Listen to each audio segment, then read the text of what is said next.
Roll Tide, welcome back to Crimson Drive, driven by NASCAR. This is Roger Hoover. Now, please be joined by the head coach, of the Crimson Tide baseball team, Rob Vaughn, as we get ready for regionals and coach regionals at home at Sewell Thomas Stadium. How fired up are you for what's coming up this weekend in Tuscaloosa? Yeah, man, everybody since I got here has been talking about how rowdy it was in 23 for that regional. And man, we've had some great crowds this year. And everybody keeps telling me, man, it don't compare to what happens in the postseason here in Tuscaloosa. So excited to see it. Obviously, probably eerily similar to the 23 regional from a weather perspective. Having some stuff we're gonna dodge. Who knows what things look like. Our grounds crew does a great job getting the field in a good spot. Bats is the man. So he'll have this field ready to go, and it's in a good place right now. So who knows what time we play? Who knows where that ends up being? But at the end of the day, hopefully it's rowdy and raucous, and we play well at home. Yeah, we look forward to being at home for this group. If you could, just kind of take us on the journey of this team. You and I last visited on this show leading up to opening day, but take us through the ups and the downs and how you've seen your team get ready for this moment. Yeah, I mean, I think you put this team together, and what Mo and JJ and Pat did this summer to get this team in place. When we got through the draft in June, felt pretty good about it. Getting Faye through, or I guess in July, but getting Tyler Faye through, getting Zane Adams through, getting Brady Neal back. A couple of guys that ended up signing free agent deals that we had out of the portal that we felt like were going to help, but obviously ended up signing and moving on into pro ball. But you felt pretty good about the team, and then August gets here, you go through the fall.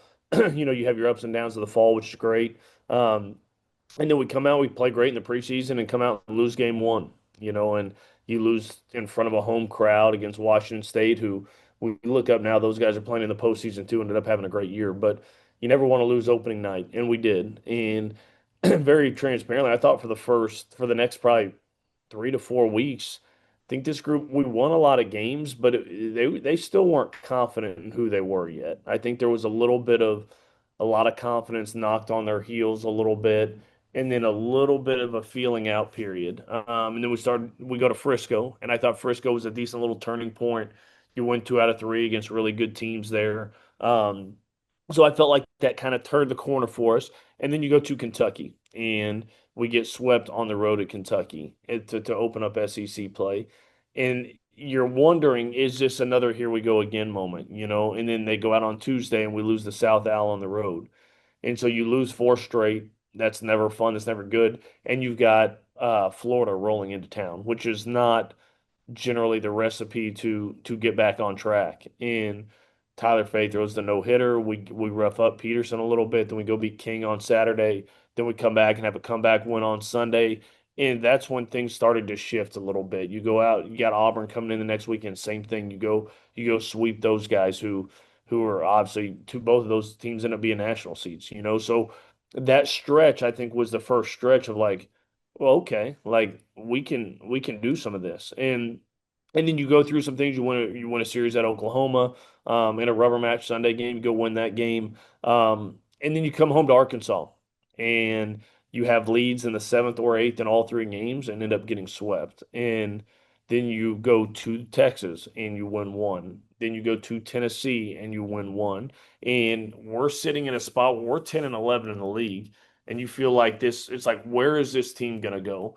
And exactly what I hoped they would do, what I believe they could do, is they went and rattled off 7 of their 8 of their next 9 games in SEC play, and that ain't easy to do. You sweep a really motivated Vanderbilt team here. You go to South Carolina, who I know that team was kind of scuffling this year, but beating anybody on the road with that has talent is hard. And you go sweep them, and you come back home against Ole Miss, and again a team fighting for a lot. We win on Friday, then come out and win a rubber match on Sunday. So, all in all, what we've talked about is the challenges, the struggles, all of those things have the ability to harden your team for April, May, and June, and to callous them and make them tougher and make them understand what goes on in baseball. This isn't college football. This is not you lose one game and the sky's falling. Like, this is baseball. Anybody can beat anybody on any given night. And I think what we learned with our group along the way is when we show up and we play our brand of baseball and we play hard and we play clean and we play together, you can go beat the best in the country. At the same time, when you show up and you don't bring all of those things and you're lackadaisical or you're not focused or you're looking to the next thing, anybody can beat us. And that's what makes college baseball so difficult is keeping everybody focused and hooked in and all of those things for 56 games. And for this group to do that, to learn that, to overcome some hard times and stack really good times after that, is pretty special. And it's what gives you a chance, man. You're in a situation where you're potentially 5 games away from playing in Omaha, 5 wins away from playing in Omaha, and all 5 of those games potentially happen at home. So we've set ourselves up in a great spot, but we got to go execute now. Now all the stuff we did in the past is done. I told our guys like we brought back the 96 and 2006 SEC champions for the Ole Miss weekend. They don't honor teams that go 18 and 12 an SEC plan or a regional host. Like nobody cares if you don't go finish it. So if this group wants to etch their name in Alabama history, it all starts on Friday night and how we progress from there. And I think this group's capable of it. Now we just got to go out and execute and do it. And also, looking at those experiences that you mentioned hardened this team, also Alabama's metrics were really good in terms of the RPI and the strength of schedule. Were you really proud of the way that the schedule you laid out going into the season? Are you pretty proud of how it helped Alabama's resume getting into the spot to be a national host? Could that impact how you schedule in the future? Yeah, I mean, it's kind of a page out of the Nate Oates handbook, right? Like the playbook for Nate. Like that's what they do. And at the end of the day, winning games is awesome early. And it's this balancing act, right? You want your team to play with confidence. The SEC is such a rigorous thing, man, if you scuffle in those out of conference games and you're coming in and you're unsure of yourself and you're this, the SEC is not going to feel bad for you, and it can be a little tough. But at the same time, I also think we got to figure out what we got. And if we just go line up and play a terrible strength of schedule, we're not battle tested, we're not hardened. Yes, our record may look great. We may be sitting here at 20-1 and everybody's high-fiving each other and we're ranked really high, but we haven't been tested. We haven't been gone through kind of the ringer, and then SEC play gets here, and that's the first time you struggle, you're going to get exposed, and it's hard to bounce back from. So we kind of intentionally, I think, the one thing you see is like RPI rewards you for going on the road. And so one of those things, not being afraid to go play these teams on the road, not being afraid to go to Southern Miss, not being afraid to go to South Al. We go to Alabama State, we go to Samford, we go to UAB, playing all these teams, we go to Troy. I think that stuff just prepares you. It gets you guys in an uncomfortable situation. Yes, it helps your resume on paper, but I think more than anything, it battle tests your guys a little more. And that's what's going to be on display hopefully down the stretch here is a tough group of dudes that are ready for what's coming. Now, what's coming first? Of course, game one so key in regional play, but Alabama State on Friday night. No, two matchups against the Hornets already this season. What do you continue to learn about how that team is playing leading into postseason play? Yeah, Jose's got those guys playing good, man. They've won 8 straight, just won the SWAC tournament. They're a little different than when we played them last. They're running out a few more righties in the lineup, kind of throwing a different guy out. On Friday nights, I don't know who we're going to see yet. They have the guy they've been running out there most Fridays is kind of low slot righty. He's not going to blow you away with velo, but just a funky, different look. They've got a lefty that they've been running out on Saturdays that can really pitch and do some things. And now both of those guys threw twice last week, so they both threw actually on the Sunday game in the championship game. Both went 4 to 5 innings. I gotta imagine we're going to see one of those two, but you never know. The Baptiste kid threw against us here to start and man gave us fits for about 5 innings here back in March. So who knows if they go that route with him, trying to play a hot hand there. So we'll see kind of how they stack up. But the one thing I know is that team has earned the right to be here, man. They went and won their conference tournament. They won 8 games down the stretch. They're playing really good baseball.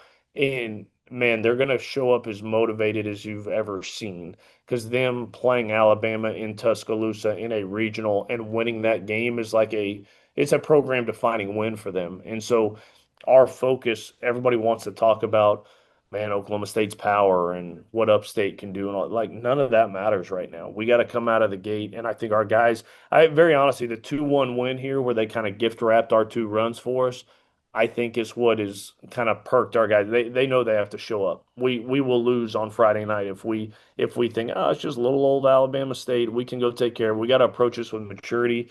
We got to approach this as a faceless opponent and go play our best baseball for 3.5 hours on Friday night. Going to be exciting coming up at Sewell Thomas Stadium. And Coach, we'll let you go on this. You talked about getting Alabama baseball back to the postseason, especially at home. And now the road to Omaha does go through Tuscaloosa, hopefully for the next 2 weekends, but it's got to start this weekend. Just what's your message to the fans and the way they can make a difference over the course of the next 3 games? Yeah, I mean, like I said, since I got here, everybody talks about how rowdy the 2023 regional was, and man, I'm excited to see it. We've had great support from the fans this year. There's been a lot of people in the stands, which is awesome. We have a contingent of the right field Rangers, man, that have been incredible this year. They've showed up when we've played bad. They've showed up when we played good, and they've stuck with this team. And to me, to get to reward that kind of fandom is exciting for them to get to earn the right to do this. And so I think it's what I always say, man. The difference is it's not about having a lot of people in the stadium. That's great and that's cool. It's about making this place miserable for the opponent. It's creating and impacting the game. It's creating an atmosphere. I saw a tweet that went out yesterday. I might screenshot it and send it over to the Ragers where it ranked like the top 10 atmospheres in regional play. Sewell Thomas was not one of those 10, so it's time to prove that group wrong. And so our guys have rung the bell, man. We knocked the wall down at one point in the year because they were so fired up. We built incredible beer walls out there. I think it can be a lot of fun this weekend. So man, it's going to be interesting with some weather. Obviously we're scheduled to go off on time, and that can all switch, that can all change, and we as a team are going to be mature enough to walk through that. And man, I don't care if we start this game at 11 o'clock at night or 9 a.m. in the morning. We need this place absolutely rocking, and I think these players deserve it. The kids deserve it. And man, they want to be a part of postseason baseball to continue. They want to be a part of a super regional next year. Man, go do their part in helping us get there. We can't wait. Well, Coach, thank you so much for the time here on Crimson Drive, driven by NASCAR. We look forward to seeing you at the ballpark this weekend, then hopefully back on the show next week to take a look at Super Regionals. But always appreciate your time. Best of luck. Roll Tide. Yeah, appreciate you, Roger. Roll Tide.